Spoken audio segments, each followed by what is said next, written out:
ఇది రైట్ పక్కన రైట్ పక్కన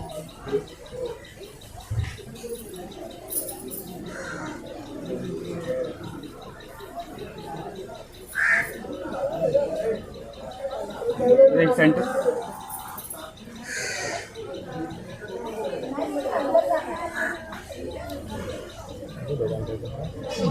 एक मिनिट इथे समोर आहे इथे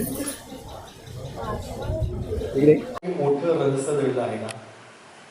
मला वाटतं ही एक उत्तम प्रभावशाली स्ट्रॅटेजी आहे, कारण वृंदा मोहनला शोधते आणि तो नाहीये याचा आभास कायम राहणं गरजेचं आहे. तर ती क्युरिओसिटी ऑडियन्स मध्ये सुद्धा निर्माण होईल की कोण आहे मोहन, कुठे आहे मोहन. जर मोहनचा चेहरा आधीच दिसला लोकांना तर अच्छा हा आहे, आणि मग लोक हुशार असतात आपले प्रेक्षक, ते लगेच कॅल्क्युलेशन करायला सुरुवात करतात की अच्छा मग असं असेल मग तसं असेल.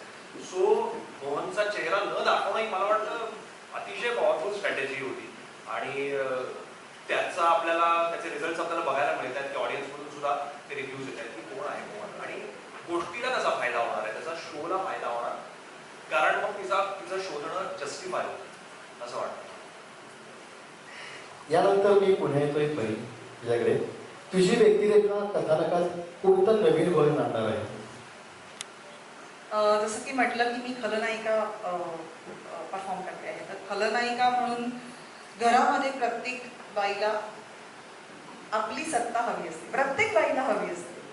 तर मला वाटतं हे जे कुटुंब आहे, जे कुटुंब तुम्हाला प्रोमोमध्ये दिसतं त्याच्यामध्ये जसं जानकी आजी जशी आहे तर तिची जरब आहेच, पण कुठेतरी घरात मला माझी सत्ता हवी आहे, माझं ऐकलं पाहिजे, सगळ्या बायकांना हवं असतं खरं तर व्हेरी ऑब्व्हियसली. त्याच्यामुळे ती खलनायिका, पण मला वाटतं ते माध्यम कसं आपण अवलंबतो ती सत्ता मिळवण्यासाठी, त्याच्यावरती ती नायिका किंवा खलनायिका अशी ठरते असं मला वाटतं. सो तिला सत्ता हवी आहे, तिला अटेन्शन हवं आहे, सगळ्यांनी तिचं ऐकायला हवं आहे, आणि त्याच्यासाठी तिला जे करावं लागेल ते ती करते. म्हणजे काही सीन्स मी असे केले ते 2-3 वेळेला मला असं झालं हे करायचंय, हा हे करायचंय.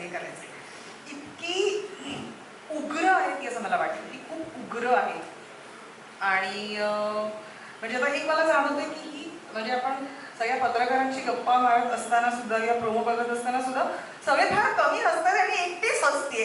म्हणजे एक तो सस्पेन्स म्हणा किंवा तो थरार म्हणा, हे कुठेतरी तो एक वाईब जे क्रिएट होतं ना, काहीतरी गूढ आहे, काहीतरी असं आहे जे अनाकलनीय आहे.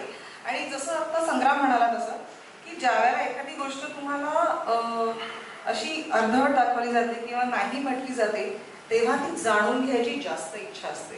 सो मला वाटतं ते जो एक ट्रिगर पॉईंट आहे तो छान वर्क झालेला आहे. बऱ्याचशा गोष्टींची उत्तरं माझ्याकडे पण नाही आहेत, त्याच्यामुळे मलाही जास्त कुतूहल आहे की हे कसं जाणार, कुठे जाणार, किंवा वृंदाबद्दल माझं काय म्हणणं असणार. त्रास तर मी तिला देणार निश्चित, हे मी तुम्हाला प्रॉमिस करते ॲज अ खलनायिका म्हणून.